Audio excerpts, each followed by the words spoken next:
Terpujilah namamu, di dalam nama Yesus Kristus kami sekalian berdoa. Haleluya. Amin. Silakan duduk saudara dalam kasih Kristus. Shalom. Mari kita buka Alkitab kita. 2 Korintus pasal 4 di ayat 7 dimulai sampai 18.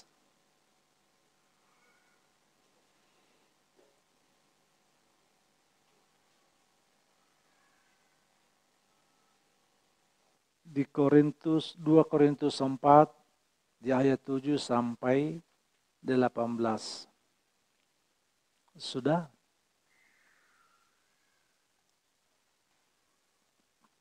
Saya bacakan untuk kita sekalian.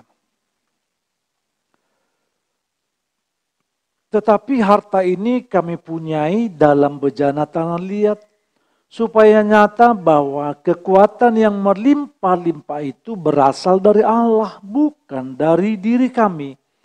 Dalam segala hal kami ditindas, namun tidak terjepit. Kami habis akal, namun tidak putus asa. Kami dianiaya, namun tidak ditinggalkan sendirian. Kami dihempaskan, namun tidak binasa. Kami senantiasa membawa kematian Yesus di dalam tubuh kami, supaya kehidupan Yesus juga menjadi nyata di dalam tubuh kami.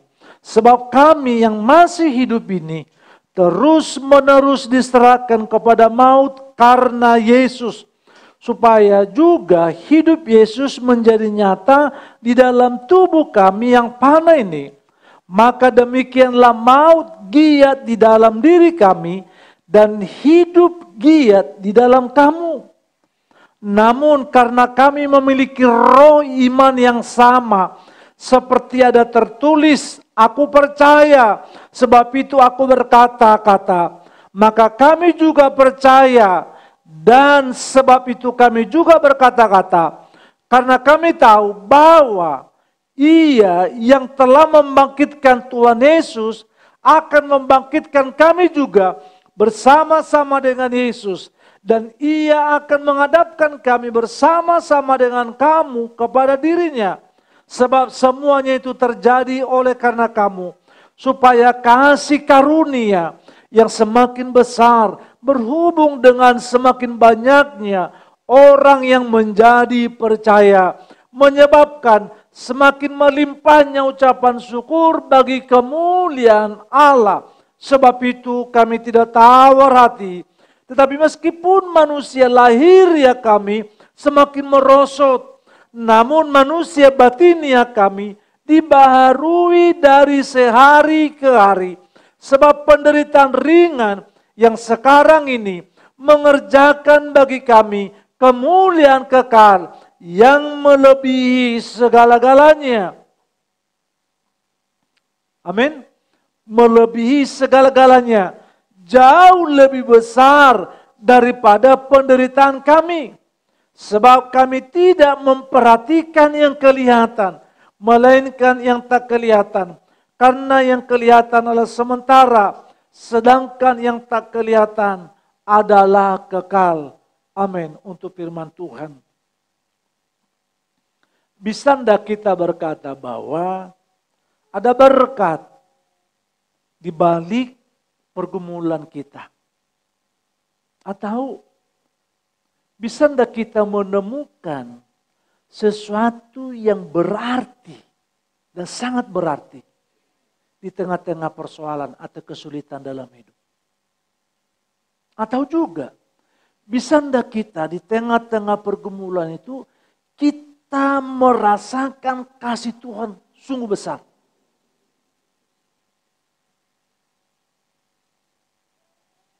Kuasa Tuhan tidak berubah. Dulu, sekarang, sampai selama-lamanya. Saya punya persoalan, Bapak Ibu persoalan. Kuasa Tuhan tidak berubah. Tetapi kenapa orang berkata, di tengah-tengah kesulitan yang aku alami ini, sungguh besar kuasa Tuhan dalam hidupku. Kenapa juga dia tidak berkata, sungguh besar kuasa Tuhan dalam hidupku, sekalipun aku tidak menghadapi persoalan. Tapi pada umumnya orang, dikala di tengah-tengah persoalan yang mengempit hidupnya, dia berkata, Sungguh besar kuasa Tuhan. Kenapa? Karena pada saat kesulitan yang dialami, dia semakin mendekatkan diri kepada Tuhan. Lalu dia bisa berkata, besar kasih Tuhan. Seakan-akan kebesaran Tuhan itu nyata besar dikala menghadapi persoalan. Padahal enggak. Sama saja kuasa Tuhan. Tidak pernah berubah. Sebab dia tidak pernah berubah. Tetapi pada umumnya orang yang tawar, orang yang tidak sungguh-sungguh, orang yang mengutamakan kepentingan dunia daripada Tuhan, dia akan berkata di tengah-tengah kesulitan, baru aku bisa merasakan kuasa Tuhan. Kalau boleh, kita jangan seperti itu. Setiap saat kita mesti berkata, besar kuasa Tuhan dalam hidup kita. Berkat di balik pergumulan ada dalam hidupku.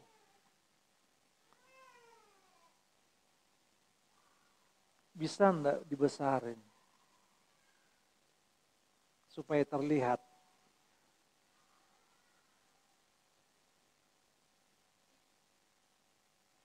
Oke, lanjut. Yang besar. Bukan itu. Keterangannya di bawah. Di balik setiap pergumulan itu. Klik. Nah, itu bisa diperbesar enggak? Oh, kamera. TV-nya harus diperbesar ya. Bisa. Oke. Oke, tenang. Di balik setiap pergumulan kita bisa menemukan berkat dan pelajaran yang berharga. Bisa enggak kita berkata bahwa sekali lagi pergumulan ini, kesulitan. Apa sih pergumulan kita? Bapak Ibu punya pergumulan? Punya kesulitan? Fisik kesehatan semakin berkurang kesehatannya, kebutuhan semakin banyak, pengeluaran semakin besar, tetapi pemasukan membuat kita gelisah sedikit. Tidak sebanding dengan pengeluaran. Belum lagi bertambah pengeluaran, kredit sana, cicilan bertambah, dan lain sebagainya. Sehingga bisa sedikit bertambahnya pengeluaran, mempersempit jumlah korban persembahannya. Oleh karena apa? Kebutuhan terlalu banyak. Kolektenya dikurangi dikit. Tadinya 1 lembar, sekarang setengah lembar. Perpuluhannya lancar, tadinya seperti sekarang, nanti lah dirapel. Pada saat harinya dilupa. Ucapan syukurnya dulu ada 3 lembar, sekarang 1/4 lembar. Kenapa? Pengeluaran untuk hal yang lainnya ternyata besar, membengkak. Pemasukan menipis. Lalu diskusi sama istri, mana yang harus kita geser? Lalu istri berkata, Tuhan tahu penting hati kita. Persembahan kita kurangin, perpuluhan juga boleh per triwulan. Saudara dalam kasih Tuhan, bahwa ternyata pergumulan hidup, pengeluaran yang besar itu bisa mengempit semangat dan kesetiaan atau pertumbuhan iman kita mulai mengecil.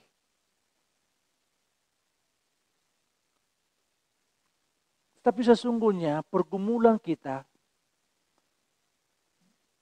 iman kita harus begini. Pengeluaran yang besar itu, pemasukan yang kecil itu, sesungguhnya iman kita harus berkembang. Bukan begini, makin mengecil. Pergumulan itu ada, tapi keyakinan, pengharapan, persekutuan, kesetiaan, ketaatan kita mesti berkembang. Sehingga dikala berkembang itu kita bisa berkata, aku menemukan ada suatu pembelajaran yang berharga di tengah-tengah pengeluaran yang banyak ini.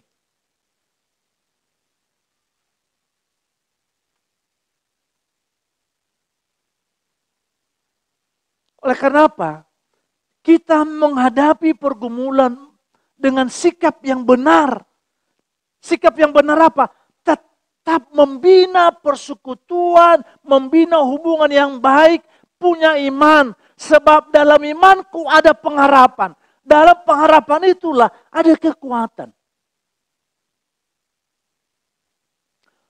Kalau sikap kita tidak benar, tidak membangun persekutuan yang baik dengan Tuhan, disitulah terjadi kualitas iman kita menurun. Persekutuan kita juga menurun. Persembahan kita juga menurun. Ketaatan kita dalam ibadah juga menurun. Sehingga banyak orang bergeser.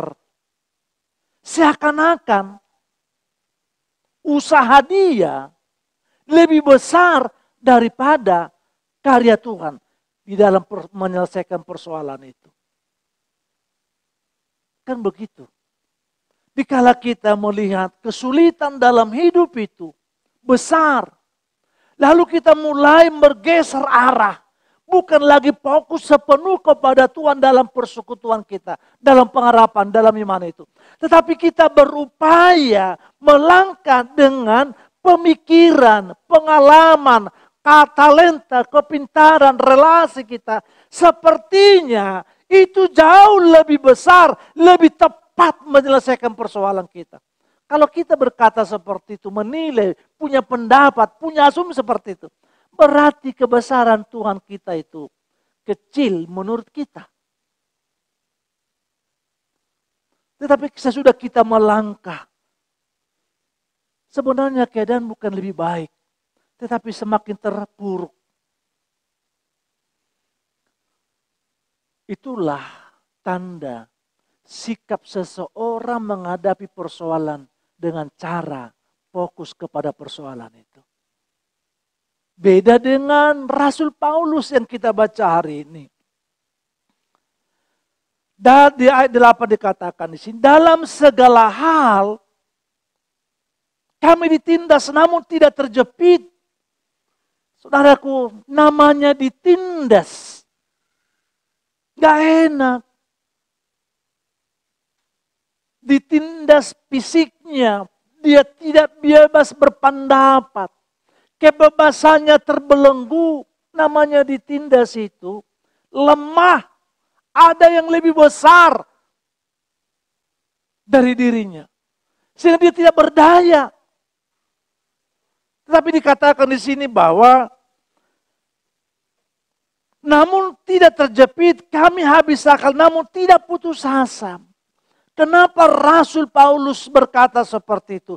Karena Rasul Paulus membiarkan Yesus hidup dalam hidupnya. Bukan dalam arti kita menjadi munafik. Aku tertindas, aku tidak mengalami sakit. Enggak, sakit tetap. Siapa di antara kita yang mengalami persoalan dalam hidup? Contoh sakit penyakit. Sakit enggak sakit. Tetapi di dalam iman, tetap kita bangun hidup dalam kesulitan itu. Kami senantiasa membawa kematian Yesus dalam tubuh kami. Supaya kehidupan Yesus itu juga menjadi nyata dalam tubuh kami. Sebab kami yang masih hidup terus menerus diserahkan kepada maut karena Yesus. Supaya juga hidup Yesus menjadi nyata dalam tubuh kami yang fana ini. Bukan dalam arti kalau kita setia dalam ibadah, dalam pelayanan. Bebas dari persoalan itu. Tapi Rasul Paulus berkata, supaya kehidupan Yesus itu orang-orang yang membina, yang memelihara iman, dan terus punya pengharapan kepada Tuhan. Orang seperti itulah yang membiarkan, menghadirkan karya Tuhan dan Yesus ada dalam dirinya. Yesus hadir membawa kekuatan. Rasul Paulus berkata, sekalipun aku mengalami aniaya, aku tidak terjepit. Artinya bahwa masih ada harapan. Tidak selamanya jalan itu buntu. Yesus datang membuka jalan, memberikan hikmat tentang apa yang harus kita lakukan, yang kita putuskan di dalam menghadapi persoalan itu. Saudaraku, kematian Yesus harus ada dalam diri kita ini. Supaya kebangkitan Yesus itu ada. Yang artinya bahwa Yesus tidak mati selamanya. Mati 3 hari. Bangkit selamanya. Kematian Yesus itu dalam persoalan yang kita alami mungkin redup ekonomi, pekerjaan, keuangan, kesehatan. Tapi Yesus bangkit pertanda tidak selamanya persoalan itu menimpa hidup. Yesus bangkit. Apa yang dibangkitkan? Semangat baru. Apa yang dibangkitkan dalam diri kita? Pengharapan. Apa yang dibangkitkan? Bisa juga kesehatan. Bisa juga ekonomi. Bisa juga hal-hal yang baik di dalam persoalan itu. Hadirkanlah Yesus itu dalam hidup. Dan itulah kita sebagai anak Tuhan harus menteladani Kristus dalam hidup kita. Sebab kita menteladani Tuhan itu pertanda kita keserupaan dengan Kristus itu. Di dalam menghadapi persoalan. Yesus mati. Tapi dia akan bangkit. Hari ini kita punya pergumulan. Percayalah engkau bangkit dari pergumulanmu itu. Itu yang kita teladani bahwa Yesus itu tidak fokus kepada kematian itu. Dia bangkit. Untuk itu saudara dalam kasih Kristus Tuhan punya kerinduan dalam diri kita. Apa itu? Kesulitan persoalan itu mengikis karakter yang buruk dalam diri kita. Saya ambil contoh. Siapa di antara Bapak Ibu yang suka ikan bakar? Hah? Fitri, kami di rumah lebih sering makan ikan. Apakah ikan laut? Ikan bakar. Kalau ikan bakar, enak banget. Kasih jeruk. Istri saya pintar masak. Bakar ikan itu, ada ikan gede, pagi-pagi. Bisa habis itu. Tapi namanya ikan. Harus dibakar kan? Dibakar. Gak langsung matang. Ada prosesnya. Api membakar, membuat dia. Pada saat gak lama kemudian, waktu ditentukan enak. Dimakan. Enggak langsung dibakar, langsung kita enak. Enggak, ada proses. Ada perubahan dari yang mentah kepada yang terus ada perubahannya, ada tahapannya. Jadilah ikan bakar yang enak itu. Ayo Bapak Ibu bahwa kesulitan ini, persoalan apapun itu bentuknya. Termasuk penantian jawaban doa, termasuk kesembuhan, termasuk jodoh, termasuk jabatan, apapun semuanya. Dan kita ada di dalamnya. Dan biarlah kesulitan yang aku alami itu terus mengikis karakter saya, supaya karakter saya seperti Kristus. Tujuan kita kan ke sana. Tujuan utama kita kan seperti Kristus. Berarti perjalanan hidup ini ibarat mengikis karakter-karakter kita yang tidak baik. Jangan ada di antara kita yang berkata aku sempurna dalam karakter. Masih banyak kekurangan kita. Tetapi kesulitan itu hendaklah itu membentuk kita mengikis karakter, membuang. Sehingga pada akhirnya seperti ikan bakar itu enak. Kalau sudah terbentuk kekristenan sesuai dengan firman karakter yang benar, sesuai dengan apa yang Tuhan kehendaki, indah hidup ini. Ada ucapan syukur, tidak bunuh diri dalam menghadapi persoalan. Rasain, aku udah pindah dari Pak Pulin, biar Pak Pulin tahu. Dia emosi ngomong seperti itu. Dia pindah gereja. Dia emosi, dia marah. Aku mau pindah. Biar Pak Pulin tahu. Seakan-akan ada untung saya. Dia pindah. Enggak ada kan? Kenapa mesti dia berkata seperti itu? Aku pindah nih. Gereja sono. Sana aku melayani, aku semangat.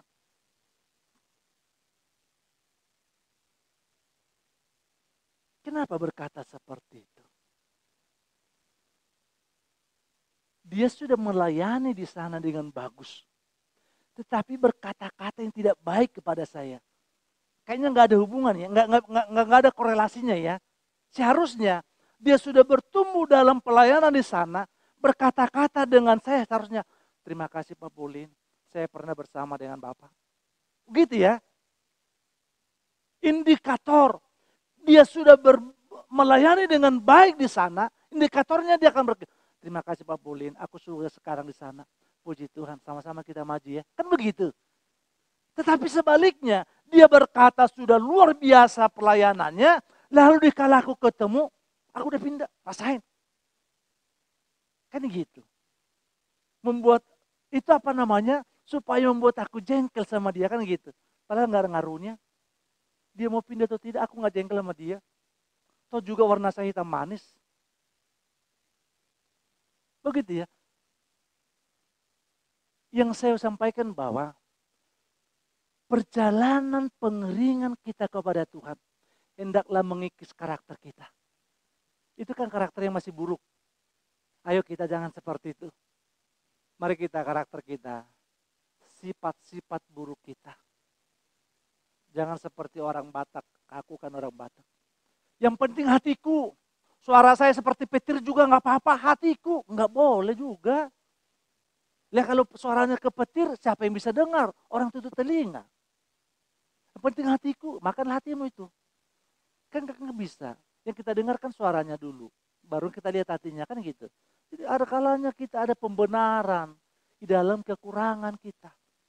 Orang-orang seperti itu, karakter yang belum dikikis.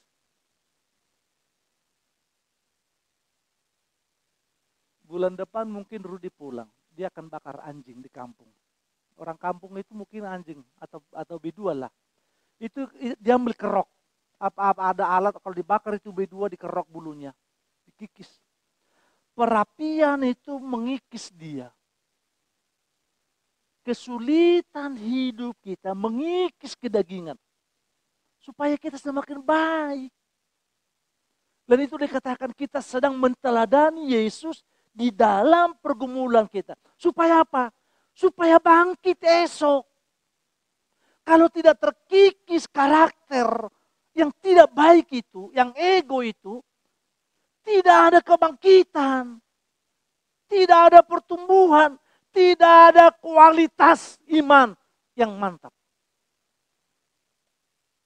Dan kita lihat di luar sana, sama saja. Yang kedua saudaraku bahwa kalau kita berkata ada berkat, ada pembelajaran yang luar biasa. Di tengah-tengah persoalan yang kuhadapi itu. Di ayat 14 dikatakan di sini. Karena kami tahu bahwa Ia yang telah membangkitkan Tuhan Yesus akan membangkitkan kami juga bersama-sama dengan Yesus. Dan Ia akan menghadapkan kami bersama-sama dengan kamu kepada dirinya. Namun sebelumnya sudah dalam kasih Kristus. Perlu sampaikan bahwa perlu semangat spirit kita berikan kepada orang yang menghadapi persoalan. Saya ambil contoh. Suatu ketika saya ke tempat terapi, ada anaknya di terapi. Seperti Yohana lah waktu di terapi. Di terapi itu saya tidak merasakan, tetapi saya lihat dari wajah anak saya itu kesakitan banget. Yang tadi kakinya nggak bisa ditekuk begini, harus supaya begini. Itu kan sakit kan. Lalu kita, mamanya, saya memberikan semangat, ayo nak kuat nak. Walaupun dia neteskan air mata, menahan rasa sakitnya, kita yang memberikan spirit semangat itu juga menangis. Lalu orang yang punya yang terapi itu juga berikan semangat terus, nggak boleh berhenti, nggak boleh untuk mencapai kesempurnaan itu, nggak boleh berhenti ternyata, nggak boleh kita mengelak. Oh sakit aku mau lari, nggak bisa, harus dihadapi. Sakit emang. Pembentukan karakter, nggak boleh kita lari, tapi kita harus hadapi. Dengan jadilah kita memberikan semangat dorongan terhadap mereka punya persoalan. Jangan menghakimi karena dosamu, karena begini. Tapi jadilah kita mitra teman, memberikan semangat dorongan lewat kata-kata, lewat penampilan, lewat raut wajah. Supaya dia terbangun. Kalau begitu tidak boleh kita masa bodoh akan persoalan pergumulan orang lain. Kita anggota tubuh Kristus yang harus saling bisa merasakan. Rasa hormat itu juga ada satu dengan yang lain.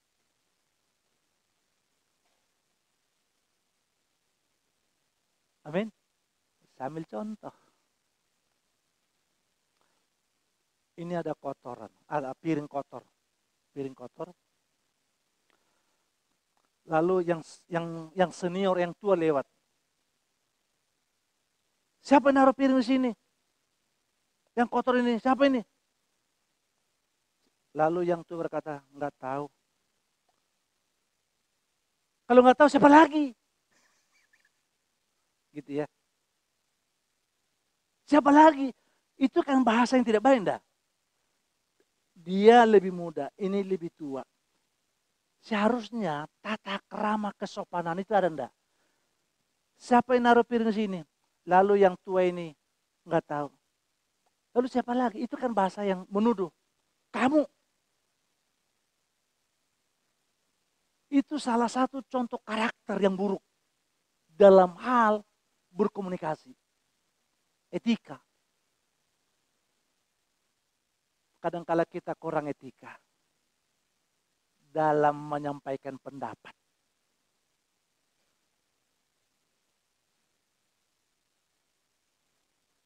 Dalam hal sapa menyapa. Saya lihat kalau polisi atau di Bea Cukai Yohana, siap komandan. Jadi yang senior dengan junior terlihat, siap komandan. Di gereja, kita kan sama-sama anggota tubuh Kristus. Sehingga dengan kata bahasa seperti itu kurang etika. Kurang beretika di dalam menyampaikan pendapat. Sehingga kalau kita makan bersama, Ibu Gembala kan selalu bilang, yang tua lebih duluan. Secara tidak langsung itu mendidik dalam hal apa? Etika. Supaya yang muda itu belajar menghormati yang lebih tua. Benar enggak? Jadi kita jangan berkata kita anggota tubuh Kristus, iya, tapi etika, beretika. Untuk itulah bahwa hendaklah dalam pelayanan yang kita pikul, yang ada dalam diri kita, ibadah kita, mengikis karakter. Supaya semakin baik dan disukai.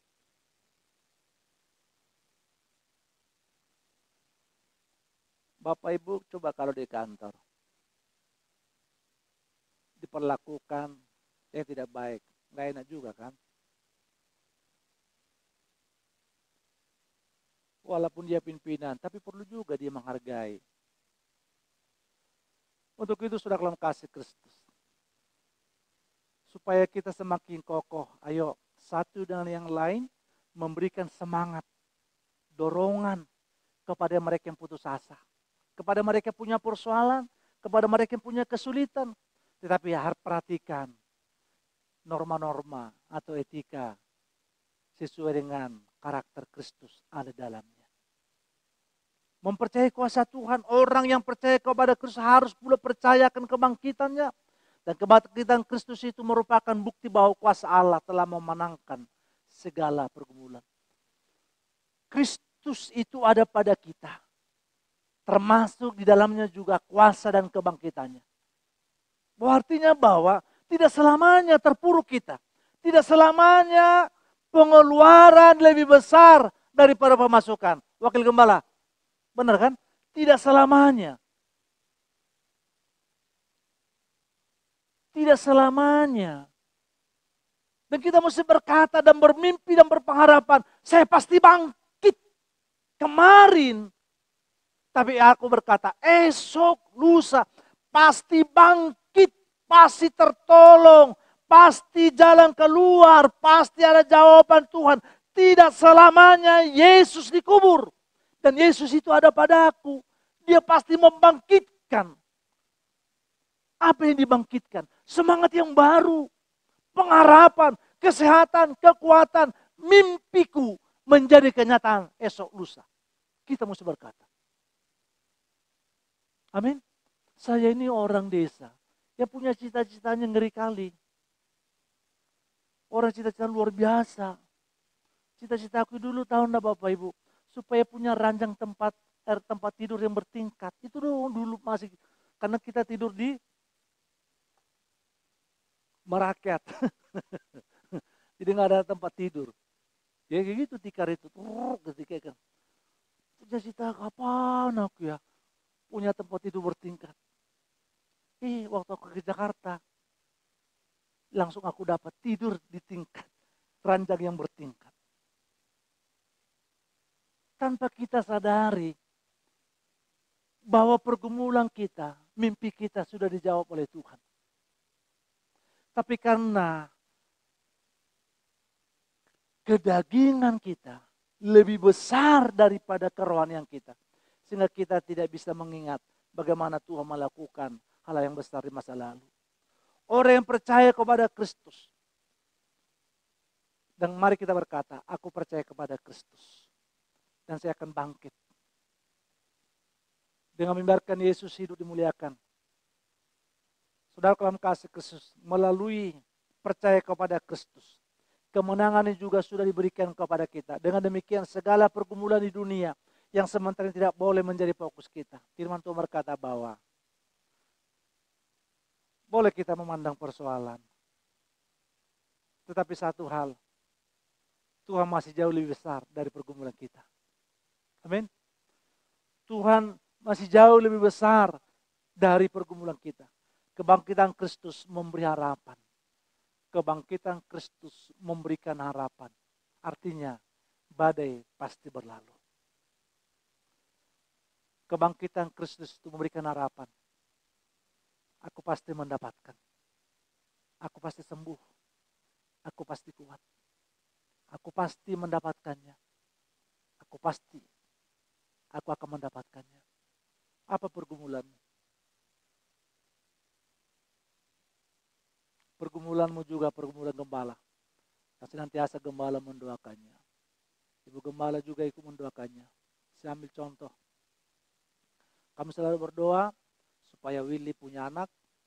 Kami berdoa supaya Rudy punya anak. Kami juga berdoa selalu supaya Andreas punya anak. Bukan hanya itu, yang mereka belum punya jodoh. Kami sebutkan namanya, si A dan si B dan si C. Ekonominya, suaminya. Nah, terus itu merupakan dua syafaat.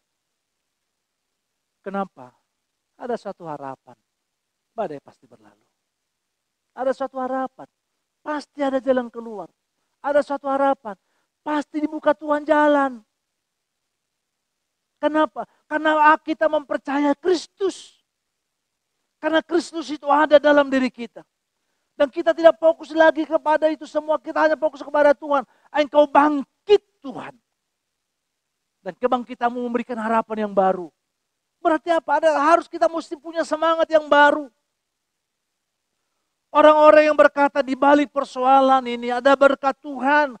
Karena aku melihat persoalan ini bukan semata-mata dari mataku. Tetapi aku melihat dari mata Tuhan. Yaitu iman, percayaku kepada Tuhan. Mari bangun iman percayamu, persekutuanmu.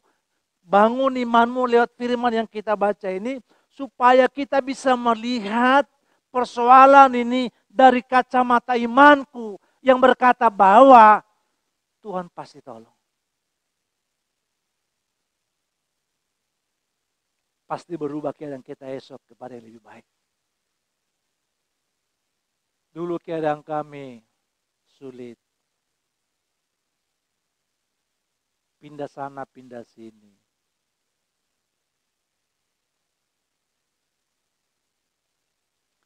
Tapi tidak selamanya pindah sana, pindah sini.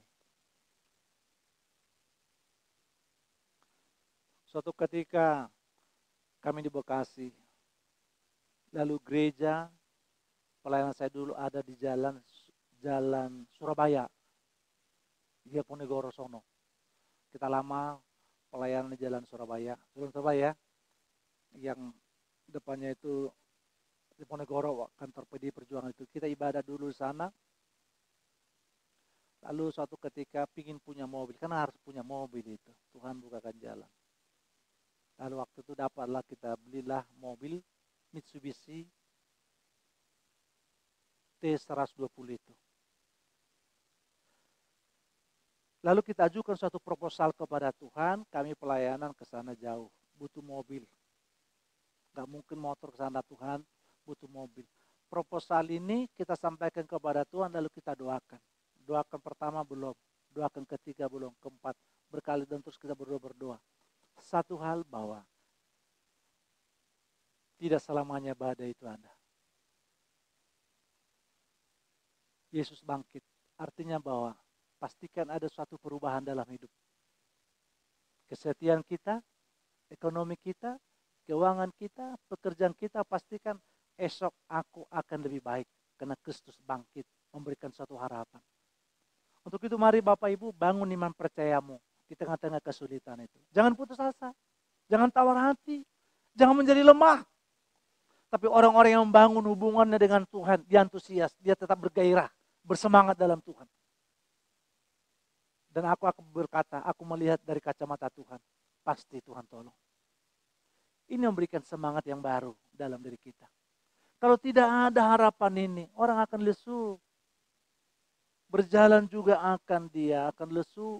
Tapi orang yang punya harapan itu, dia akan menjalani hidup. Amin.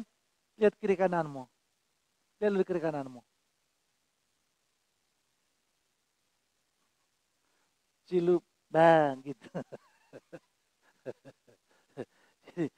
Jadi untuk itu saudara dalam kasih Kristus, bangun iman kita. Lewat baca firman, lewat ibadah. Kalau begitu, seriuslah bangun imanmu. Karena persoalan juga serius datang. Serius bangun imanmu. Karena persoalan juga serius datang. Akan menggerogoti, akan masuk kepada semua lapisan masyarakat. Sehingga ada orang berkata, kapan dijawab Tuhan? Kapan dijawab Tuhan? Kapan dijawab Tuhan? Lepas endingnya kan orang jadi putus asa. Sorry, maaf. Yang gak enak itu kan, kadangkala kami orang Batak itu kurang sopan juga kadangkala bertanya. Udah tahu gak dapat jodoh, belum menikah. Kapan nikahnya? Temanmu udah menikah. Kadangkala orang tua bertanya, famili, keluarga. Sehingga anak ini, malas nanti tanya-tanyain itu. Pertanyaan yang lain kek.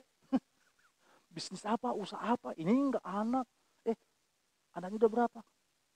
Udah tahu belum punya momongan, anaknya udah berapa? Kadangkala menyakitkan keadaan. Tapi kadangkala itu membentuk karakter kita lah. Bagaimana kita merespon memberikan jawaban kepada pertanyaan yang tidak enakan itu. bisa kita tinggalkan, bisa kita marah, bisa kecewa. Itu juga ternyata itu jawaban kita, itu juga bisa menunjukkan karakter.